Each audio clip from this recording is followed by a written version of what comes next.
Traducción y reescritura. El beso carmesí de Madrid. El fulgor cegador de 1000 flashes ilumina el beso más escandaloso de la década. Allí, sobre la alfombra carmesí de la gala del legado metropolitano, en el corazón de Madrid, se encuentra Alejandro Varela, un titán de las finanzas valorado en miles de millones de euros, con los labios sellados con una joven estrella que es la mitad de su edad. Los medios de comunicación de todo el mundo contienen la respiración, capturando la flagrante traición en alta definición. Esto no es solo una infidelidad, es una declaración pública de guerra contra su matrimonio. Pero la verdadera historia no es la impactante deslealtad del multimillonario. Es lo que sucede 60 segundos después, mientras los jadeos recorren la multitud. Un solitario Rolls-Royce Phantom se detiene. La puerta se abre y emerge la verdadera señora Varela. Y ella no está llorando. Ella viene a cobrar. El aire en el ático del barrio de Salamanca era siempre el mismo. Fino, fresco y con un ligero olor a fresias y dinero esterilizado. Era una atmósfera que Sofía Montenegro había curado, tal como había curado cualquier otro aspecto de sus vidas. Desde el cuadro de Goya que colgaba frente a un Chillida, una pareja deliberadamente provocativa que había elegido para incomodar a los inversores más estirados, hasta la temperatura precisa del vino en la bodega. Todo era un testimonio de su meticuloso control. Todo, al parecer, excepto su marido. Alejandro Varela se movía por su espacio compartido como un rey conquistador, inspeccionando un territorio del que se había aburrido hacía tiempo. Era un hombre construido por los titulares y las compras apalancadas. Su carisma, un arma que blandía con una crueldad casual. Esta noche era una tormenta de colonia costosa y energía inquieta, poniéndose una chaqueta de smoking de Tom Ford que valía más que el coche promedio. ¿No estás lista?, preguntó, sin mirarla. Sus ojos estaban fijos en su reflejo en el ventanal, de suelo a techo, que enmarcaba un Madrid brillante y sumiso. Sofía estaba sentada en su tocador, un punto inmóvil en su torbellino. Llevaba una sencilla bata de seda, de espaldas a él. Su propio reflejo mostraba una mujer de una compostura desconcertante, sus facciones afiladas e inteligentes, sus ojos del color de un mar tormentoso. Durante 15 años, ella había sido la arquitecta silenciosa de su imperio.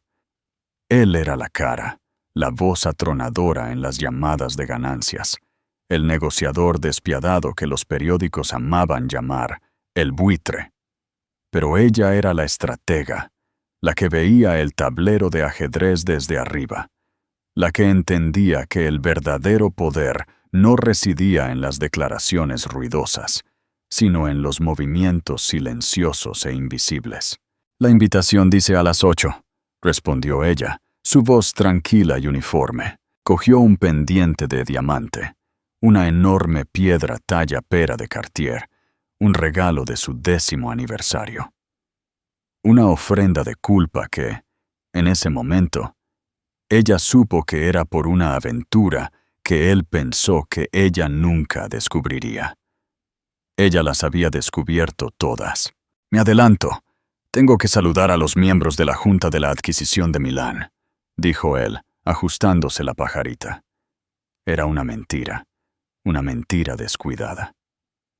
El trato de Milán había cerrado la semana pasada, y los miembros de la Junta ya estaban de vuelta en Italia. Él se iba a encontrar con ella, Verónica Moreno, un nombre tan fabricado como su talento. Sofía tenía el expediente completo sobre ella en su estudio privado. Nacida Verónica Muñoz, en un pueblo olvidado de Extremadura, había llegado a Madrid con sueños más grandes que su portafolio. Ahora, Era la indulgencia más reciente y pública de Alejandro. Por supuesto, dijo Sofía, su voz sin traicionar nada. No dejes que te detenga. Él se detuvo en la puerta, un destello de algo. Molestia, sorpresa, cruzando su rostro. Había esperado una pelea, o lágrimas, o al menos una pregunta inquisitiva. La ausencia de ello pareció desconcertarle más que cualquier acusación. Por un momento, miró a la mujer en el tocador, esta extraña, hermosa y plácida con la que se había casado, y sintió un escalofrío de inquietud. Siempre había confundido su silencio con su misión. Fue un error de cálculo fatal. «El coche volverá por ti en 30 minutos», declaró, su tono cortante, reafirmando su control. «Intenta parecer feliz, Sofía. Es una gran noche para la Fundación Varela». La puerta se cerró con un clic, dejando un profundo silencio a su paso. Sofía se quedó mirando su reflejo por un minuto completo. La máscara de la esposa plácida no flaqueó. Luego, lentamente, volvió a colocar el pendiente de diamante en su caja de terciopelo. Era una reliquia de un pasado que estaba a punto de incinerar. Cogió otro conjunto. Esmeraldas, verdes como el veneno, verdes como el dinero, verdes como la envidia que estaba a punto de inspirar. Su teléfono zumbó en el tocador de mármol. Un solo mensaje de texto de su investigador privado, un discreto fantasma llamado Ricardo Cruz. La recogió. «Están a 10 minutos del museo. ¿Estás segura de esto, ese?» Los dedos de Sofía danzaron sobre la pantalla. Su respuesta rápida y desprovista de emoción. «La junta ya está preparada. Los poderes están firmados. Su arrogancia es el detonante, Ricardo. Que lo apriete». Ella se puso de pie, la bata de seda amontonándose a sus pies. Lo que la esperaba no era un vestido, sino una armadura, un traje de gala Schiaparelli hecho a medida en un carmesí visceral. Era el color de la sangre, el color del poder, el color de una advertencia. Esta noche no era una gala benéfica para la Fundación Varela. Era una coronación, su coronación. Y Alejandro acababa de enviar las invitaciones. Ella había sido paciente durante años, reuniendo hilos, documentando indiscreciones, creando corporaciones fantasma y moviendo activos con la precisión de una maestra tejedora. No solo se había construido una red de seguridad, había tejido una jaula para él, dorada con su propia codicia y forrada con sus traiciones. Él pensó que estaba caminando sobre una alfombra roja. En realidad, estaba caminando sobre un campo de batalla que ella había diseñado, y él acababa de encender la señal de fuego para su propia inmolación. ¿Crees que Sofía estaba siendo demasiado fría al planear esto durante tanto tiempo? ¿O su paciencia era la única forma de desmantelar el poder de un hombre como Alejandro? Déjanos tu opinión en los comentarios. La alfombra roja de la gala del legado metropolitano era un río de flashes y sonrisas fabricadas. Era el ápice de la sociedad madrileña, un lugar donde el poder y la fama se mezclaban bajo la mirada implacable de los medios mundiales. Reporteros de Hola, Vogue y todos los principales noticieros se alineaban en las cuerdas de terciopelo, sus lentes como ojos hambrientos de lobos, buscando una historia, un escándalo, un solo momento de imperfección. Esta noche estaban a punto de darse un festín. El Bentley Mulsanne de Alejandro Varela llegó con la arrogancia discreta acorde a su estatus. La multitud se agitó. Las cámaras parpadeaban. Los reporteros gritaban su nombre. Él salió primero. Una visión de poder a medida. Pero fue la mujer que lo siguió la que causó la primera ola de jadeos. No era Sofía. Verónica Moreno estaba enfundada en un vestido plateado que dejaba poco a la imaginación. Era innegablemente hermosa, con la belleza hambrienta y afilada de una mujer que sabía que esa era su única moneda. Se aferró al brazo de Alejandro, su sonrisa una mezcla de triunfo y terror. Estaba jugando un juego peligroso, y por primera vez lo estaba jugando en el escenario mundial. Posaron. Alejandro, engreído y posesivo, su mano peligrosamente baja en la espalda de ella. Verónica, pavoneándose, ladeando la cabeza así, una estrella de cine en su propio gran drama. Las preguntas llegaron como fuego de ametralladora. Señor Varela, una declaración audaz esta noche. Verónica, ¿eres la nueva cara de la Fundación Varela? ¿Dónde está la señora Varela? Alejandro simplemente sonrió, una mueca de depredador. Estaba disfrutando de esto, de la pura audacia. Él era Alejandro Varela. Las reglas que regían a los hombres menores, las reglas de decoro, de fidelidad, de simple decencia, no se aplicaban a él. Estaba a punto de demostrarlo. Se inclinó hacia Verónica, su voz un murmullo bajo destinado solo a ella, pero observado por millones. ¿Quieren un espectáculo? Démosles uno. Y entonces lo hizo. La inclinó hacia abajo, una parodia de un romance de viejo Hollywood, y la besó. No fue un beso en la mejilla. Fue un beso profundo, apasionado, deliberadamente provocador, justo allí, bajo el resplandor de las cámaras. Por un momento, hubo un silencio atónito. El frenético clic de las cámaras fue el único sonido. Luego, un jadeo audible colectivo recorrió el cuerpo de prensa y los socialités reunidos. Esto iba más allá de una simple aventura. Era una ejecución pública de un matrimonio.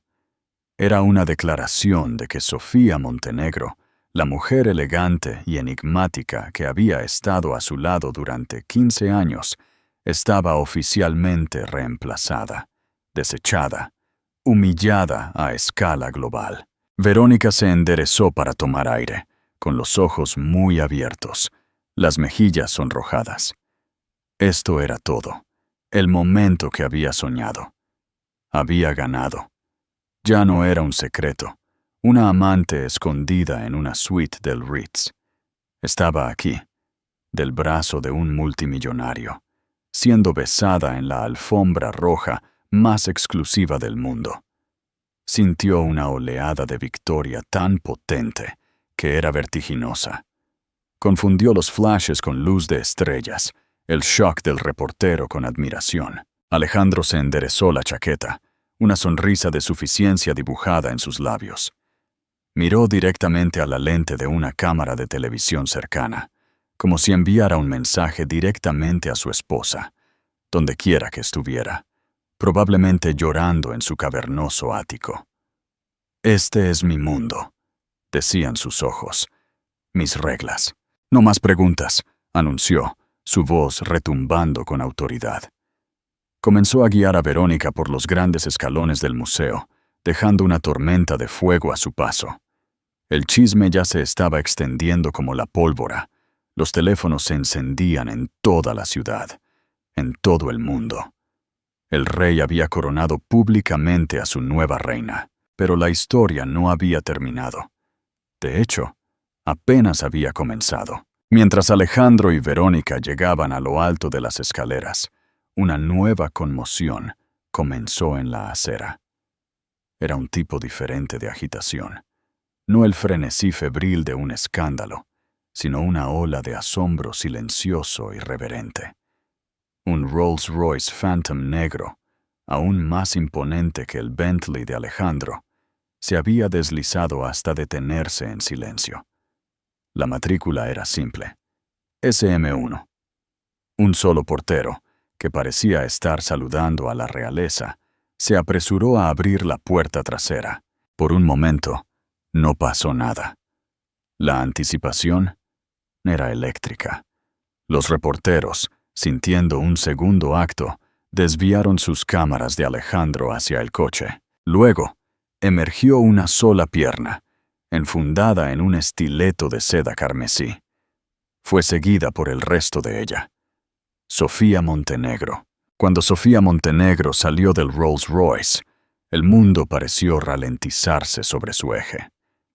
La caótica sinfonía de la alfombra roja, los gritos, las luces intermitentes, la desesperada lucha por una historia, se extinguió en un asombroso y reverente silencio. No parecía una mujer que acababa de ser humillada públicamente. Parecía una mujer que había venido a quemar un imperio hasta los cimientos y a bailar entre sus cenizas. Su vestido era una obra maestra de desafío. El carmesí Schiaparelli era tan vívido que parecía sangrar en la propia alfombra roja, una extensión perfecta de su poder. El corte era arquitectónico, severo, con hombros afilados que hablaban de armadura de batalla y un escote que se hundía con confianza sin disculpas. Alrededor de su cuello no había un delicado collar de perlas, sino un impresionante collar de esmeraldas y diamantes negros de la colección Serpenti de Bulgari, una serpiente enroscada alrededor de su garganta, con la cabeza descansando cerca de su corazón. Era una declaración. Ella no era la víctima. Ella era la víbora. Su rostro era sereno, su expresión una máscara de calma fría e impenetrable. Su cabello estaba recogido hacia atrás en un chiñón severo, enfatizando las líneas afiladas e inteligentes de su rostro. No había rastros de lágrimas, ni enrojecimiento en sus ojos. Su mirada recorrió el aturdido cuerpo de prensa, no con miedo o vergüenza, sino con una autoridad casi compasiva. Era la mirada de una reina examinando una multitud de bufones de la corte. Ella no se apresuró, no flaqueó. Comenzó a caminar sola a lo largo de la alfombra, su postura perfecta, cada uno de sus movimientos deliberado e imbuido de una gracia que era casi aterradora en su control. Las cámaras, que habían sido ametralladoras momentos antes, ahora eran como tomas lentas y panorámicas de una obra maestra cinematográfica. Ya no intentaban captar un escándalo, intentaban capturar un ícono. En lo alto de las escaleras, Alejandro se había detenido, congelado. Se giró, su rostro una máscara de incredulidad. Había esperado que se quedara en casa, que se desmoronara, que lo llamara gritando. No había esperado esto, esta magnífica y pública burla. A su lado, la sonrisa triunfante de Verónica se había evaporado, reemplazada por una mirada de pánico total. El vestido plateado que había parecido tan glamuroso ahora se veía barato y desesperado junto a la armadura carmesí de Sofía. La starlet de repente parecía lo que era, una sustituta, una imitación barata que había sido sorprendida jugando a disfrazarse en el castillo de la reina. Sofía llegó a la mitad de la alfombra y se detuvo. Se giró, no hacia su marido, sino hacia la cámara más prominente, la que transmitía en vivo a millones. Un fantasma de sonrisa tocó sus labios. No era cálida, era una promesa, una amenaza. En ese único momento de silencio, ella se apoderó de toda la narrativa. La historia ya no era. El multimillonario engaña a su esposa. Ahora era. Sofía Montenegro ha llegado. Reanudó su camino. A medida que se acercaba a las escaleras, los reporteros recuperaron la voz. Pero las preguntas eran diferentes ahora. Señora Varela, se ve impresionante. Sofía, ¿quién la viste? Una declaración increíble esta noche, señora Varela. Ella los ignoró a todos, sus ojos fijos en un punto justo por encima de la cabeza de Alejandro. Ascendió las escaleras, cada paso un golpe de martillo contra los cimientos de su mundo. Cuando llegó al rellano, finalmente estuvo cara a cara con su marido y su amante. El aire crepitó. Los tres se quedaron allí, un cuadro de traición y retribución durante lo que pareció una eternidad. El rostro de Alejandro era una mezcla de furia y confusión. Este no era su guión. Ella había roto las páginas y reescrito la obra consigo misma como protagonista. Verónica, totalmente fuera de lugar, trató de afirmar su posición, apretando su agarre en el brazo de Alejandro. Fue un gesto patético de posesión que solo resaltó su inseguridad. La mirada de Sofía finalmente se posó sobre ellos. Miró primero a Verónica. Sus ojos recorrieron a la mujer más joven de pies a cabeza, con una expresión de profunda indiferencia, como si observara un mueble que había sido entregado en la dirección equivocada. No ofreció ira, ni celos, solo un desprecio tan completo que era más insultante que cualquier insulto. Luego miró a su marido. No levantó la voz. No montó una escena. Simplemente se inclinó cerca. Su voz un susurro sedoso que solo él podía escuchar, aunque el mundo observaba, tratando de descifrar su significado. «Disfruta tu noche, Alejandro», murmuró, su aliento fresco contra su oído. «Es la última que tendrás como el hombre que crees ser». Sin esperar una respuesta, se enderezó. Hizo un ligero, casi imperceptible asentimiento al director del museo, que esperaba en la puerta, y pasó junto a ellos hacia la gala. Ella no miró hacia atrás. Dejó a Alejandro Varela de pie en las escaleras, con su amante en el brazo, de repente luciendo no como un rey con su premio, sino como un tonto al que le habían dado jaque mate frente al mundo entero. Los reporteros jadearon, ya no por el beso, sino por el puro e inalterado poder de la mujer que acababa de adueñarse de todo el evento. Recuerda darle a me gusta a este video si la entrada de Sofía te dejó sin palabras. El interior del Museo Metropolitano se había transformado en un bosque brillante de cristal y luz estelar. El aire zumbaba con las conversaciones del 1% del mundo, un murmullo de dinero y poder ambientado con la música de un cuarteto de cuerda. Pero esta noche solo había un tema de conversación. El drama que se había desarrollado en las escaleras exteriores los había seguido, aferrándose a la atmósfera como el perfume caro en las muñecas de los invitados. Sofía se movió por la gala, no como una paria, sino como una general conquistadora. Las cabezas se giraron a su paso. Las conversaciones fallaron. Los susurros iniciales de lástima por la pobre esposa engañada habían sido silenciados por completo por su llegada. Fueron reemplazados por susurros de asombro, de miedo, de intensa especulación. Una mujer que podía enfrentar ese nivel de traición pública con tanta compostura real no era una mujer con la que se debía jugar. Alejandro y Verónica entraron momentos después, el estado de ánimo cambiando a su alrededor como limaduras de hierro a un imán. Alejandro, acostumbrado a ser el centro de atención admiradora, se encontró sujeto a miradas furtivas y críticas. Sus aliados en la industria, hombres que normalmente se habrían apresurado a estrecharle la mano, de repente encontraron fascinantes sus copas de champán. Las mujeres, las esposas de sus pares, miraron a Verónica con desprecio no disimulado antes de volverse para darle a Sofía asentimientos sutiles y de aprobación. En el cálculo social tácito de este mundo, Alejandro había cometido un error fatal. Había sido vulgar. Su transgresión no fue la aventura en sí, ya que eran lo suficientemente comunes como para ser aburridas, sino la naturaleza grosera y pública de la misma. Había creado un espectáculo y, al hacerlo, había mostrado una profunda falta de clase. Mientras tanto, Sofía estaba en el centro de atención. se dirigió a un grupo de las figuras más poderosas de la ciudad. Héctor Lagos, el canoso presidente de un banco de inversión rival.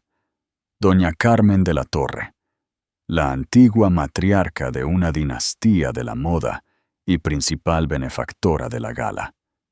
Y el juez Pedro Santillana, un juez federal, cuya influencia se sentía desde la Gran Vía hasta el Congreso. «Sofía, querida», dijo doña Carmen, su voz como grava y diamantes, tomando las manos de Sofía entre las suyas. «Schiaparelli, una elección para una mujer que tiene algo que decir sin hablar». «¿Carmen?» Sofía sonrió cálidamente, una sonrisa genuina que llegó a sus ojos. «Pensé que esta noche requería un poco de color». Héctor Lagos, un hombre que había sido rival de negocios de Alejandro durante 2 décadas, levantó una ceja escéptica. «Varela está haciendo un espectáculo de sí mismo. ¿Estás bien, Sofía?» Este fue el momento, la prueba. Su respuesta establecería el tono para el resto de su vida. Ella tomó un sorbo de su champán, sus ojos brillando sobre el borde de la copa de cristal. «Alejandro siempre ha tenido un don para el drama», dijo ella, su tono ligero, casi divertido. «Está lanzando una nueva empresa».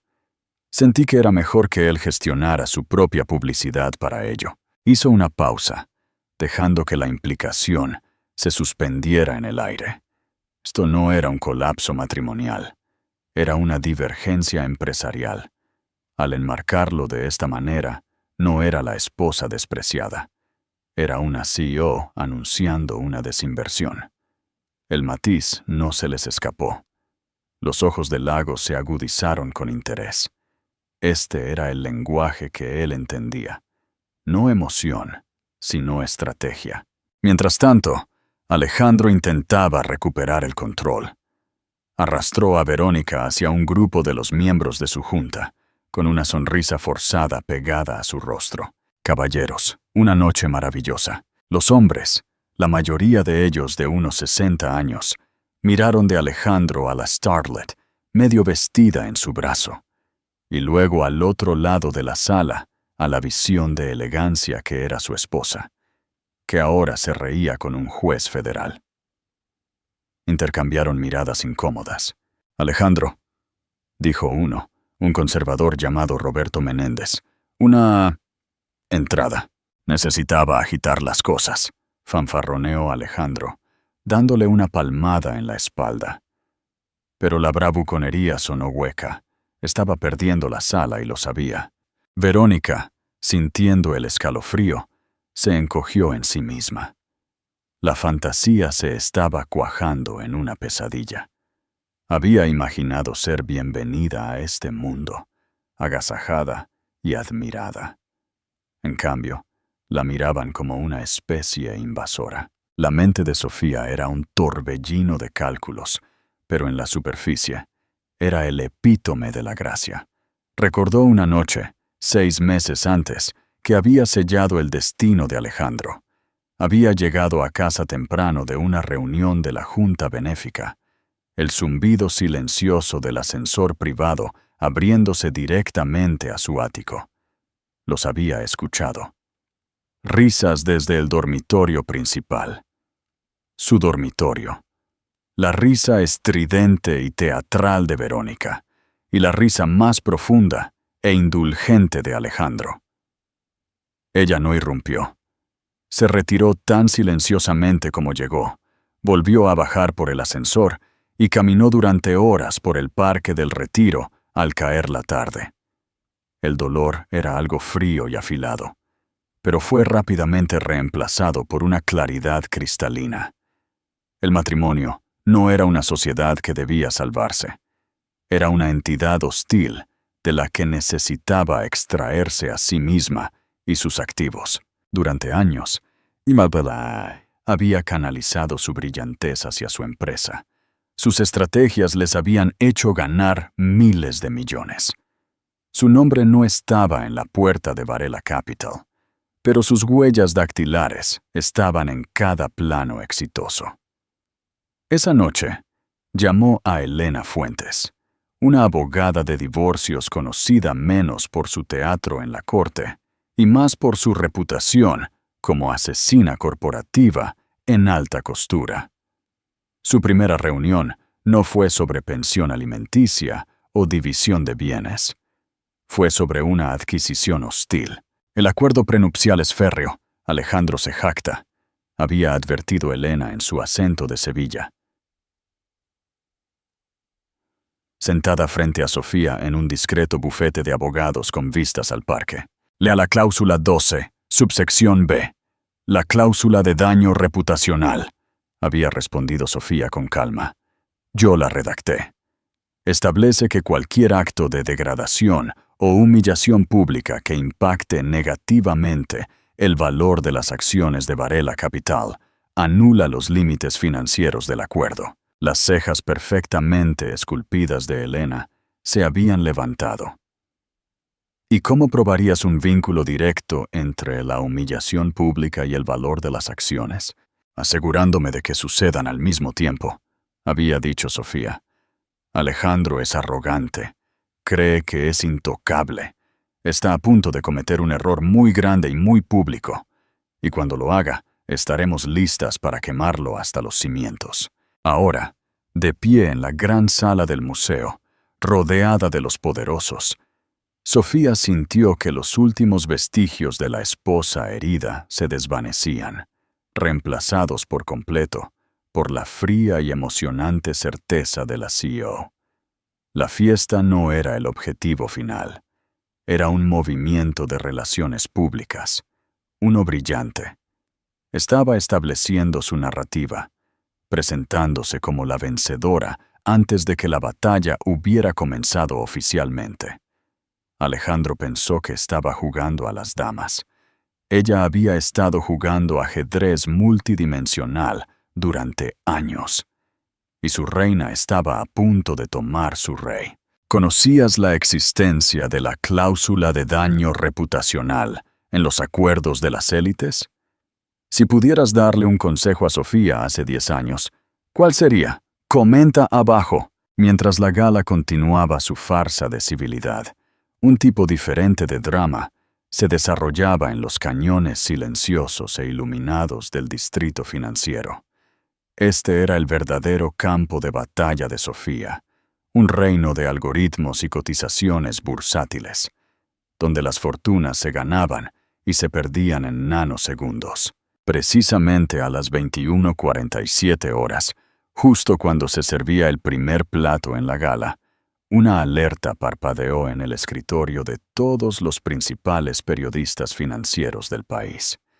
Fue una presentación ante la CNMV, Comisión Nacional del Mercado de Valores, presentada a través de una laberíntica serie de corporaciones fantasma, con sede en Suiza y las Islas Caimán.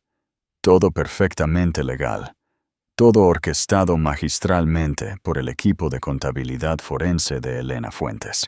La presentación anunció que un consorcio de inversión previamente desconocido, Inversiones Carmesí, había adquirido una participación del 15% en Varela Capital.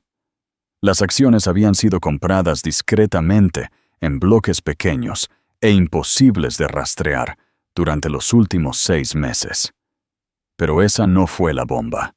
La bomba fue la intención declarada de Inversiones Carmesí: iniciar un voto de censura en el CEO, Alejandro Varela. Citando: comportamiento errático y dañino para la reputación que representa un riesgo material para el valor para los accionistas. Simultáneamente, se filtró un informe anónimo y devastadoramente detallado a El Economista. Describía un patrón de malversación corporativa por parte de Alejandro, utilizando el jet de la empresa para citas personales, adjudicando un lucrativo contrato de marketing a una empresa con profundos lazos con Verónica Moreno y canalizando dinero de la fundación a proyectos de vanidad. Cada afirmación estaba respaldada por recibos escaneados, manifiestos de vuelo y correos electrónicos internos. La fuente era imposible de rastrear, pero la información era impecable. Era todo el expediente que Ricardo Cruz había compilado durante un año de trabajo minucioso. De vuelta en la gala, el teléfono de Alejandro comenzó a vibrar incesantemente. Lo ignoró al principio, tratando de concentrarse en encantar a un posible inversor. Pero luego apareció el rostro de su director financiero en la pantalla, con una mirada de puro pánico en sus ojos. Alejandro se excusó, su irritación palpable. Entró en un discreto hueco. La música festiva un contrapunto burlón a la tormenta que estaba a punto de desatarse. «¿Qué pasa, David?», espetó. «Será mejor que sea importante». «Alejandro, ¿has visto las noticias?». La voz de David era tensa. «El economista acaba de soltar una historia. Es mala. Y hay una presentación en la CNBV. Un grupo llamado Inversiones Carmesí está haciendo un movimiento. Están poniendo en duda tu carácter, exigiendo un voto». Alejandro sintió un frío pavor colarse en sus huesos, un sentimiento tan extraño que apenas lo reconoció.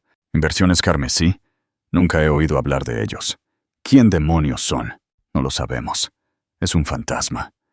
Pero tienen las acciones, Alejandro. Y el momento. Dios, el momento con lo que hiciste en la alfombra roja. La junta se está volviendo loca. Los mercados asiáticos abren en unas horas. Las acciones van a ser masacradas». La mente de Alejandro se aceleró. Esto era un ataque coordinado, sofisticado, brutal. No fue al azar. Sus ojos escanearon la abarrotada sala, buscando, y luego se posaron en ella. Sofía estaba de pie junto al gran recinto de vidrio del Tesoro del Delfín, hablando con Héctor Lagos. Ella lo miró, su expresión indescifrable, y luego levantó su copa de champán en un brindis silencioso y burlón. Carmesí, el color de su vestido, la sangre se escurrió de su rostro. Era ella. Tenía que ser ella. ¿Pero cómo? Ella no tenía ese tipo de capital, ese tipo de astucia. Él siempre la había visto como un accesorio, un elemento hermoso e inteligente en su vida. Pero, en última instancia, una dependiente. La idea de que pudiera orquestar una incursión corporativa de esta magnitud era impensable. Comenzó a caminar hacia ella, empujando a la gente a un lado, su máscara de encanto arrancada para revelar la furia cruda debajo. Verónica, al verlo correr por la sala, intentó seguirlo, llamando su nombre. Pero ella era solo parte de la estela de su destrucción ahora. Acorraló a Sofía contra la fría piedra del antiguo recinto. «Tú», siseó, su voz baja y venenosa. «Esto eres tú. Inversiones Carmesí». «¿Cómo hiciste esto?». Sofía no se inmutó. Tomó un sorbo final y delicado de su champán y colocó la copa vacía en la bandeja de un camarero que pasaba. Ella lo miró directamente a los ojos, su mirada tan fría y dura como las esmeraldas en su garganta. «Estás equivocado, Alejandro», dijo ella, su voz peligrosamente tranquila. «Yo no hice esto. Lo hiciste tú. Simplemente no estabas prestando atención». «El dinero, Sofía. ¿De dónde sacaste el dinero para las acciones?», exigió, agarrándola del brazo. Héctor Lagos dio un paso adelante. «Varela, te sugiero que le quites las manos de encima». Alejandro apenas lo registró. Su mundo se estaba inclinando, el suelo cediendo bajo él. Sofía miró su mano en su brazo con asco y luego volvió a mirar su rostro. Durante 15 años, cada estrategia de inversión, cada predicción de mercado, cada adquisición exitosa para Varela Capital provino de mi investigación, mi análisis. Mientras te llevabas el crédito, yo me llevaba una comisión, un porcentaje muy pequeño, estipulado legalmente, una tarifa de consultoría que se canalizó a un fideicomiso privado. Una cláusula que fuiste demasiado arrogante para leer en la montaña de papeleo que preparé para ti. Ella se liberó de su brazo. No compré tu empresa con tu dinero, querido. La compré con mi salario. Y ahora, añadió, una sonrisa escalofriante adornando sus labios. Gracias a tu pequeña actuación de esta noche, la cláusula 12, subsección B de nuestro acuerdo prenupcial, ha sido activada. La cláusula de daño reputacional. El límite en mi acuerdo de divorcio se ha ido. Tu fortuna personal es la siguiente. Fue la hoja invisible. No un arma de pasión, sino un bisturí de lógica pura y fría, manejado con la precisión de un cirujano. Había estado tan ocupado con su traición pública que se había perdido por completo la ejecución privada que había estado sucediendo durante años, justo debajo de su nariz. Él había pensado que era el buitre, pero había sido el cadáver todo el tiempo, y ella acababa de empezar a darse un festín. Las consecuencias fueron inmediatas y catastróficas.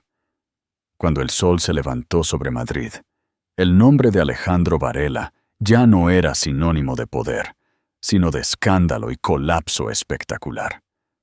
Los mercados asiáticos abrieron primero, y fue un baño de sangre. Las acciones de Varela Capital cayeron un 40% en la primera hora de negociación. El artículo condenatorio de El Economista se había extendido a nivel mundial y los inversores estaban entrando en pánico. La historia de su aventura era ahora solo una colorida nota al pie de la narrativa real. Un CEO cuya imprudencia y mal juicio habían hecho que la empresa fuera vulnerable a una adquisición hostil. Su beso público no solo había humillado a su esposa, sino que les había costado miles de millones a sus accionistas.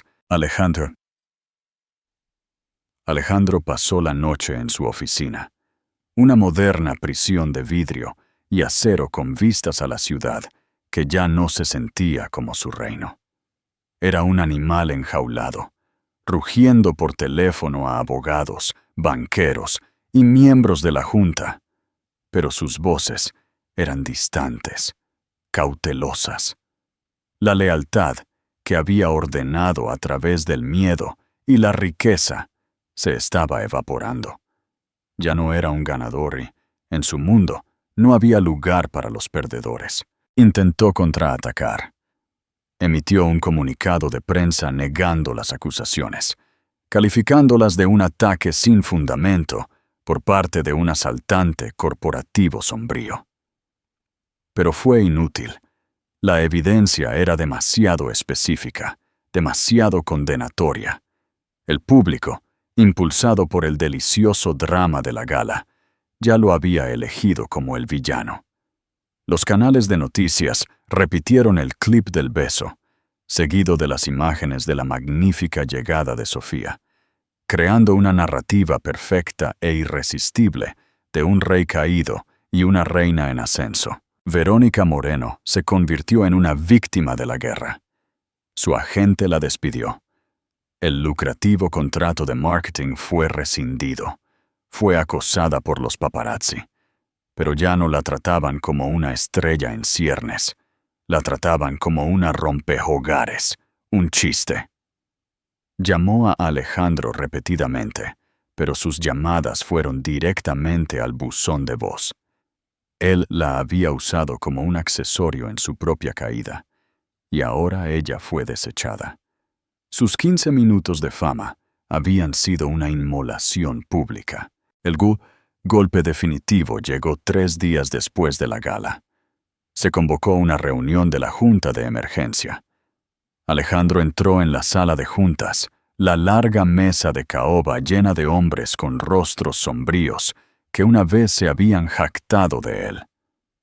A la cabeza de la mesa, en su silla, se sentó Héctor Lagos, y a través de una gran pantalla de video, conectada desde la oficina de su abogada, estaba Sofía. Llevaba un traje de pantalón blanco impecable, su expresión neutral. «¿Qué significa esto, Héctor?», exigió Alejandro, su voz ronca. «Es simple, Alejandro», dijo Lagos, su tono desprovisto de simpatía.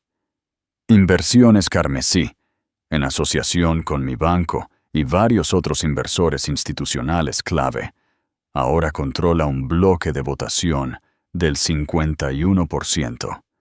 Estamos ejerciendo nuestros derechos. La Junta ha votado. Estás fuera. Con efecto inmediato».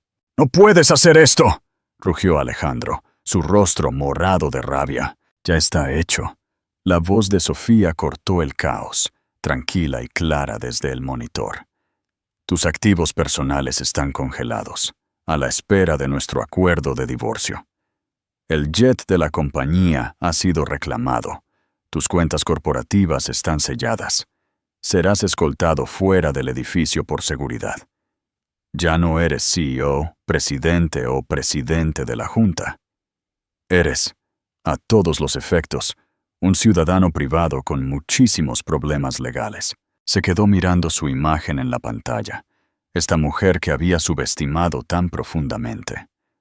No vio triunfo en sus ojos, ni regodeo, solo la finalidad desapasionada de una transacción comercial.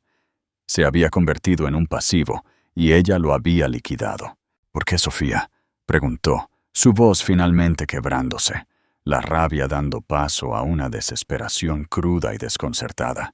«Después de todos estos años, ¿por qué?». Ella guardó silencio por un momento, y por primera vez, un destello de algo personal cruzó sus rasgos. No era odio, era una lástima distante, casi académica. «Tú mismo construiste esta prisión, Alejandro», dijo ella en voz baja. «Simplemente nunca viste los barrotes. Exigiste lealtad, pero no ofreciste ninguna. Anhelabas admiración, pero no respetaste a nadie. Viste mi amor como una mercancía y mi inteligencia como una herramienta para tu propio enriquecimiento. Esto no es venganza, es una corrección de mercado». Los guardias de seguridad entraron en la sala. Fueron educados, pero firmes. Mientras se llevaban a un Alejandro Varela, aturdido y destrozado de la sala de juntas que había construido, pasó junto al gran retrato de sí mismo que colgaba en el pasillo. El encargado después de su primer año de $1,000 millones. Lo representaba como un titán, un amo del universo. Era el hombre que creía ser, pero mientras miraba la imagen de su esposa en la pantalla, su rostro tranquilo y en control, finalmente entendió la verdad. Él nunca había sido el titán, solo había sido su ostentoso y desechable testaferro. El poder real, la fuerza silenciosa, paciente y absolutamente despiadada, había estado a su lado todo el tiempo. Y él había sido demasiado ciego para verlo hasta que fue demasiado tarde. 6 meses después, el nombre Varela Capital había desaparecido, borrado del monolito de vidrio y acero en el centro de Madrid. En su lugar, grabado con una letra elegante y formidable, había un nuevo nombre: Carmesí. La transición había sido rápida y brutal. Sofía, actuando como la principal accionista del nuevo interés de control, no se había tomado el título de CEO para sí misma. Eso habría sido demasiado predecible, demasiado parecido a la vanidad de Alejandro. En cambio, había instalado a un respetado veterano de la industria para manejar las operaciones diarias, mientras asumía el papel de presidenta ejecutiva de la Junta. Su poder era absoluto, pero era silencioso, estratégico, tal como siempre lo había sido. La prensa, que había estado obsesionada con los detalles salaces del divorcio, rápidamente cambió su enfoque. Ahora estaban fascinados por la mujer brillante y enigmática que había superado a uno de los hombres más temidos de la castellana. Forbes publicó una portada titulada La arquitecta. Cómo Sofía Montenegro construyó y reclamó su imperio. Ella había vuelto a su apellido de soltera, un nombre sinónimo de perspicacia financiera del viejo mundo, cortando el último lazo con su vida pasada. Su primer acto como presidenta de la Junta fue limpiar la casa. Desmanteló la red de compinches de Alejandro, purgó la cultura tóxica y de alta presión que él había fomentado e implementó políticas centradas en el crecimiento sostenible y a largo plazo en lugar de sus tácticas de arrasar y quemar. Reinvirtió en investigación y desarrollo, estableció una fundación filantrópica genuina que hizo más que solo organizar fiestas y ascendió a varias mujeres brillantes dentro de la empresa que Alejandro había pasado por alto constantemente. La empresa no solo sobrevivió, sino que prosperó. Las acciones, ahora bajo el símbolo CSM, se recuperaron y subieron a alturas que nunca habían alcanzado bajo el caótico liderazgo de Alejandro. Alejandro Varela, mientras tanto, se había desvanecido en la ignominia. El divorcio había sido devastador. Con el acuerdo prenupcial anulado, el equipo legal de Sofía, dirigido por la formidable Elena Fuentes, había desmantelado sistemáticamente su fortuna personal, demostrando que gran parte de ella estaba inextricablemente ligada a los activos corporativos que había malversado. Se quedó con una fracción de su riqueza, suficiente para vivir cómodamente, pero no suficiente para volver a ejercer el poder. Vendió el ático y la finca de Marbella. Se le veía ocasionalmente en Europa, con un aspecto más viejo, más gris, un fantasma en las mesas que una vez poseyó. En cuanto a Verónica Moreno, había desaparecido por completo del ojo público. Se rumoreaba que había regresado a Extremadura, sus sueños de fama reducidos a una historia de advertencia susurrada en los cócteles. Una tarde clara de otoño, Sofía se paró en su nueva oficina, que ocupaba el mismo piso superior que el de Alejandro. Ella había redecorado por completo. La caoba y el cuero oscuros y masculinos se habían ido, reemplazados por maderas claras, arte moderno, esta vez de artistas femeninas, y una sensación de espacio limpio y despejado. El retrato masivo y egoísta de Alejandro había desaparecido, reemplazado por un vasto lienzo abstracto de remolinos carmesí y oro. Miró por la ventana la ciudad extendida ante ella. Era la misma vista que Alejandro había contemplado, pero ella vio algo diferente. Él había visto un reino para ser conquistado, un reflejo de su propio ego.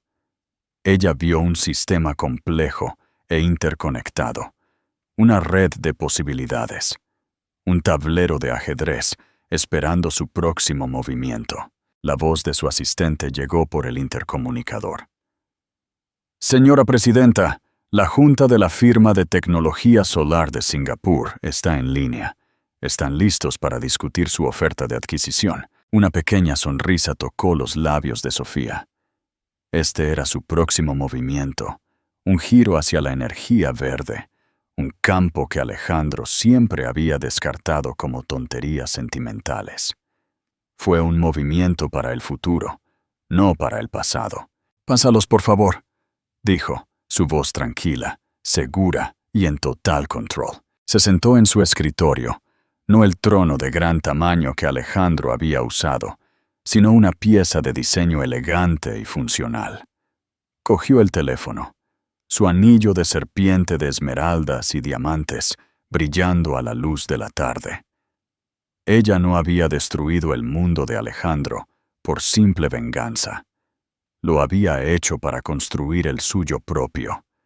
La alfombra roja no había sido un final. Había sido un nacimiento, el nacimiento ardiente y público de una emperatriz, forjada en la traición, coronada en el desafío. Y ahora, lista para gobernar. Un año es toda una vida en una ciudad que nunca duerme. Para Sofía Montenegro, los últimos 12 meses habían sido un período de reconstrucción implacable y disciplinada. El nombre de Alejandro Varela era ahora una nota histórica al pie, un caso de estudio enseñado en las escuelas de negocios sobre los peligros de la hibris.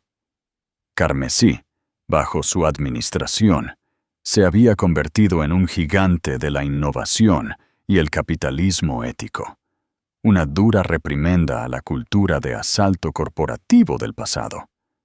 Su imagen pública era impecable, un fénix, un titán de la industria, un icono feminista celebrado en portadas de revistas y venerado en las salas de juntas. Ella había ganado. La victoria fue total, absoluta e innegable. Y sin embargo, había momentos, a menudo en la profunda quietud de la noche, en los que se paraba en su nuevo ático, una maravilla de arquitectura minimalista, con vistas al retiro, todo líneas limpias y mármol fresco, y sentía el profundo silencio. Era un silencio diferente al que había compartido con Alejandro. Aquel había sido un silencio espeso con resentimientos tácitos y traiciones inminentes. Este era un nuevo tipo de quietud, el silencio de la cumbre. El aire era delgado aquí arriba, y ella estaba completa y absolutamente sola. Tenía personal, una junta, una camarilla de admiradores, pero no confidentes. El poder, había descubierto, era el aislamiento más efectivo del mundo. Fue un martes por la tarde, mientras la luz del otoño proyectaba largas sombras a través de su extensa oficina, que el pasado envió un mensajero. Su asistente ejecutiva, una joven ferozmente competente llamada Clara, la llamó por el intercomunicador, con su voz teñida de una incertidumbre inusual. «Señora presidenta», comenzó Clara, «disculpe la interrupción. Hay una mujer en el vestíbulo. No tiene cita, pero se niega a irse. Dice que esperará todo el día, si es necesario». Dio el nombre de Verónica Muñoz. Sofía se congeló, sus dedos flotando sobre una tableta que mostraba proyecciones trimestrales. Verónica Muñoz, el nombre real, el nombre de Extremadura.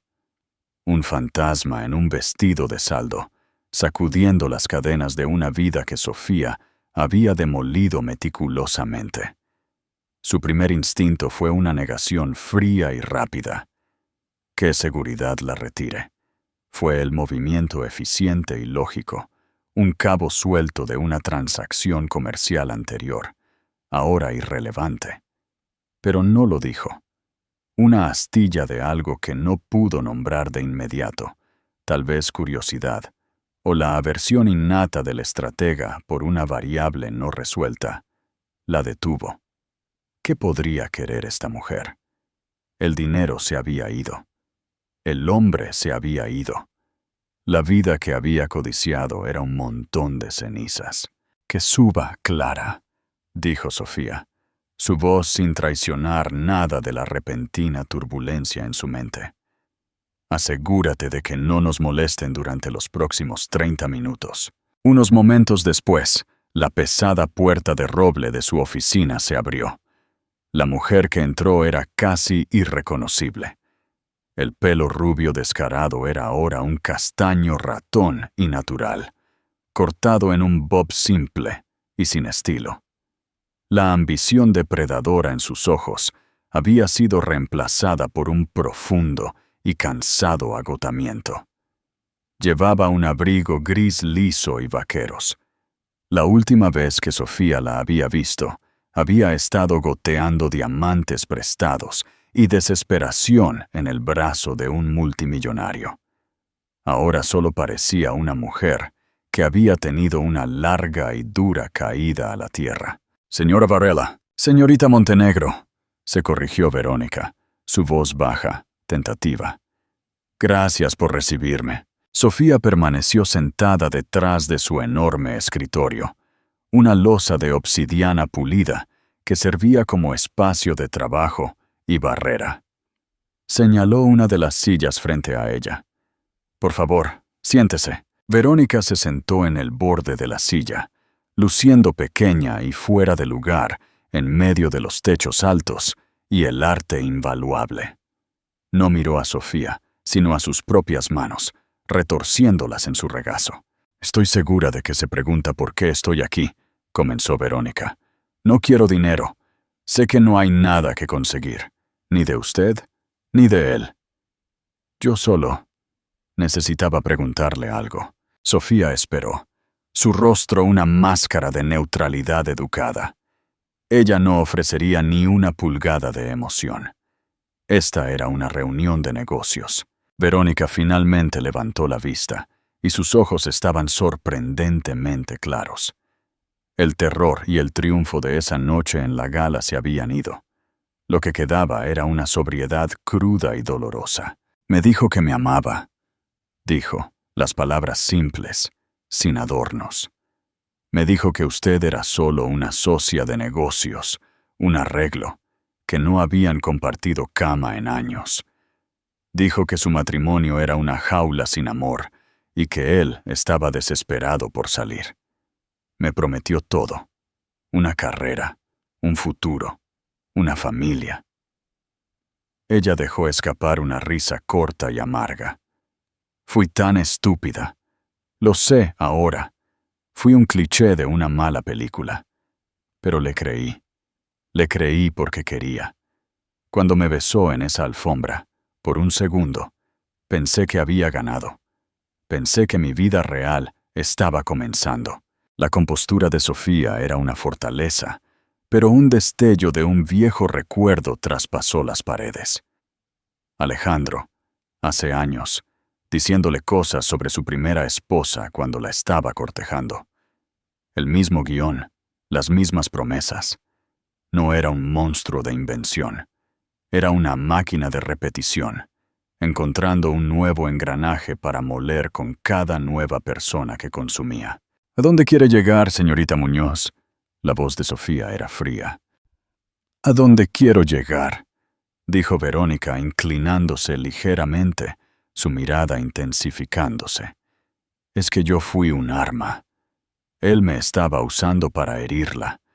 Pero usted también me estaba usando, ¿verdad? Mi expediente, su investigador, sabía que me estaba trayendo a la gala. Sabía que iba a hacer algo estúpido y público. Quería que lo hiciera. Ese beso no fue solo su traición a usted. Fue el detonante de su trampa. Fui la bala en su pistola. La acusación se suspendió en el aire, afilada y precisa. Sofía no lo negó. Era, después de todo, la verdad. Tomaste la decisión de estar con un hombre casado, afirmó Sofía, su tono clínico. Las decisiones tienen consecuencias. Lo sé. La voz de Verónica se elevó, rompiéndose con un año de angustia reprimida. Y estoy viviendo con ellas. Mi nombre es Veneno. Mi cara es un meme para las rompehogares. Tuve que volver a Extremadura y trabajar en un restaurante para ayudar a mis padres a pagar los honorarios legales de las demandas en las que me metió el estúpido contrato de su marido. Asumo mis decisiones. Pero usted se sienta aquí en su palacio en el cielo y finge que todo esto fue solo una corrección de mercado limpia. Pero no lo fue, ¿verdad? Fue personal. Él le rompió el corazón, y usted rompió su mundo, y el mío con él. Por primera vez, Sofía sintió una grieta genuina en su armadura. Había pensado en Verónica como un obstáculo, una variable, una herramienta. Nunca había considerado realmente el costo humano para la mujer que había sido la cara pública del escándalo. Ella había deshumanizado a su rival tan eficazmente como lo había hecho Alejandro. Verónica pareció sentir el cambio. Se echó hacia atrás. su breve estallido de ira agotado, dejando solo el agotamiento. Sus siguientes palabras no fueron una acusación, sino una pregunta genuina y agotada. «Tengo que saber», dijo, su voz bajando a un susurro. «¿Valió la pena todo esto?» Señaló vagamente la opulenta oficina, el horizonte de la ciudad, el imperio a los pies de Sofía. ¿Arregló lo que él rompió en usted? ¿Es feliz ahora? La pregunta atravesó a Sofía con una fuerza inesperada. ¿Es feliz? Era una pregunta tan simple. Sin embargo, nadie se había atrevido a hacérsela en un año. Le preguntaban sobre sus proyecciones, sus estrategias, sus adquisiciones. No preguntaban por su corazón. Miró más allá de Verónica, por la gran ventana al panorama de su victoria. Tenía poder, respeto, libertad y más riqueza de la que jamás podría gastar. Se había vengado con una brillantez de la que se hablaría durante generaciones. Tenía todo por lo que había luchado. Pero feliz, la felicidad era una calidez, una conexión, una sensación tranquila de paz. Su vida era una maravilla de la ingeniería, una máquina perfectamente funcional y climatizada. No era cálida, sus conexiones eran transaccionales, y la paz era una orilla distante que aún no había alcanzado. La vigilancia nunca terminaba. El recuerdo de la traición, aunque vengado, había dejado un fragmento permanente de hielo en su alma. Ella había ganado la guerra, pero se había convertido en una criatura de ella, escaneando para siempre el horizonte en busca de la próxima amenaza. Finalmente, volvió su mirada hacia Verónica Muñoz, a la otra mujer que él había roto. No vio a una rival, sino un reflejo en un espejo deformado, una versión más joven y más ingenua de una mujer que una vez también había creído las promesas de Alejandro Varela. «No», dijo Sofía, la única palabra le costó más que cualquier trato de miles de millones de dólares. Su voz era tranquila, despojada de su autoridad habitual, dejando solo una honestidad cruda. «No es una cura para la herida. La victoria está en la supervivencia, señorita Muñoz, no en el botín». Se levantó y caminó hacia un escritorio personal más pequeño en la esquina de la sala.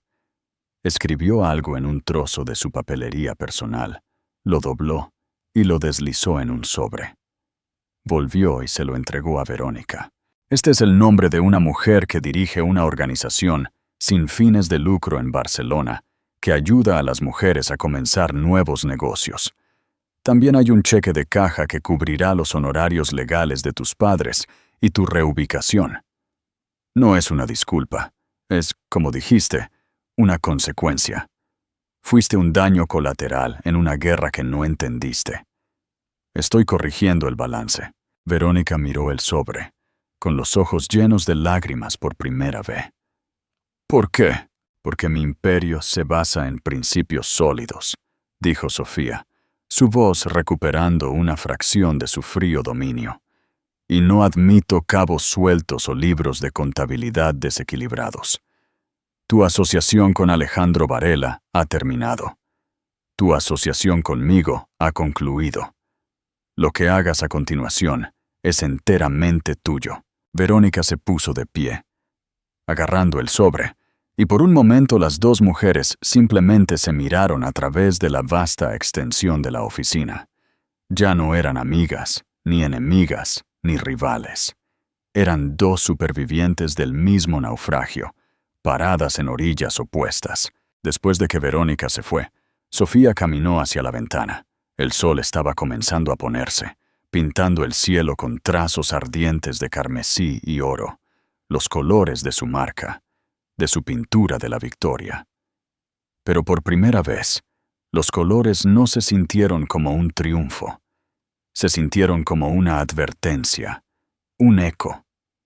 Ella había construido una fortaleza para protegerse de ser herida de nuevo, pero ahora era su prisionera solitaria. Había dominado el mundo de las finanzas, de la estrategia, del poder, pero el territorio tranquilo e inexplorado de su propio corazón seguía siendo un desierto. La batalla fue ganada, pero estaba empezando a comprender que la búsqueda de la paz era una guerra que se libraba enteramente por su cuenta y que solo acababa de comenzar. Pregunta para la audiencia. En su encuentro final, el acto de Sofía de darle dinero a Verónica ¿fue un gesto de verdadera empatía o solo la forma de la arquitecta de atar el último cabo suelto en su plan maestro? Y así terminó el reinado de Alejandro Varela, no con un estallido, sino con el clic silencioso y decisivo de la puerta de una sala de juntas. Sofía Montenegro demostró que el movimiento más poderoso no siempre es el más ruidoso. A veces es el que nadie ve venir hasta que es demasiado tarde. Ella no solo sobrevivió a una humillación pública, la convirtió en un arma, transformando un momento de profunda traición en el mayor apalancamiento de su vida. Esto no fue solo un divorcio, fue una adquisición hostil de su propio destino. ¿Qué piensas? ¿El plan de Sofía fue un golpe de genio o una obra maestra de venganza a sangre fría? ¿Podría Alejandro haberlo visto venir alguna vez? Si te encantan las historias de regresos épicos, estrategias brillantes y ver el poder cambiar de la manera más dramática posible, entonces, muestra tu amor dándole a me gusta. Comparte este video con cualquiera que sepa que la verdadera fuerza a menudo trabaja en silencio. Y lo más importante, suscríbete a nuestro canal para más historias donde el juego se juega por las apuestas más altas. Déjanos saber en los comentarios, ¿cuál fue el movimiento más poderoso que hizo Sofía?